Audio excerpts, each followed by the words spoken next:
Mr. Donato, you brought up the point of doing, I guess would be essential private business on company time. That's correct. Is it not true that your children picked Tom, up? No. Can I please answer this? Please answer this. Please go ahead. That a uniformed officer was sent in a cruiser to pick up 2 parties at the school.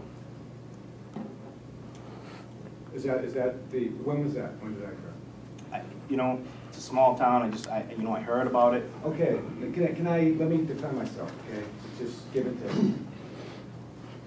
On the Monday, that we were supposed to do a 6 o'clock executive session to discuss the buyout, I was contacted by town council.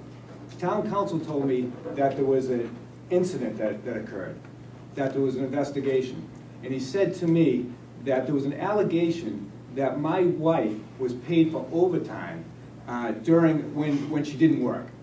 So, completely flustered, I called my house. I was on my way to the meeting. Called my house, I informed my wife. My wife said it never happened. She said it never occurred. So, I tried to find out when this allegation was made.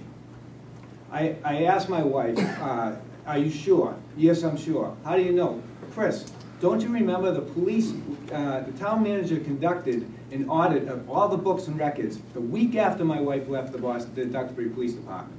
The week after, an audit of all their books and records. Don't you think, by the way, that audit, when it was announced that they were going to do it, I was informed by the town manager that audit would be done also of other departments. No other department's been audited. But let me say, nothing was found against my wife. If anything, my wife worked as a maid, or maiden, whatever you call it, a number of times without being paid. So those allegations are completely untrue. I approached town council at the meeting. I said to town council, this was before everyone get in here, I said, town council, I'm sure this didn't occur. I just spoke to my wife.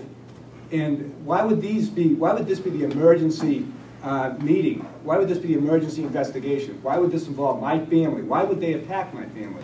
And what he told me is, Chris, I made a mistake. There was some other allegation. So I said, they don't know? You don't know what the allegation was? And we've told the guy to turn over his weapon, his computers. We've ordered him to turn over everything and report to the town hall. So about a few days after the meeting, a few days later, I get a call. Chris, the allegations are now that one of the police officers gave your children a ride from the school. And so I called my wife. What's going on? She said that on one occasion that she was working at the police station. The police chief was not there. She's working, gets a phone call, my daughter missed the school bus. Lieutenant Chubb informs her, I'll ask the officer who's working a detail there to pick her up. My wife says, I'm not sure, is that all right? Yeah, it's all right. Lieutenant Chubb calls down and calls the officer and says, will you take Patty Donato's child from the school to the police station?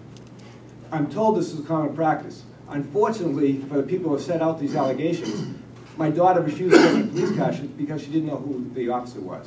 So there's no truth to it. But, I mean, this is how this whole thing plays out.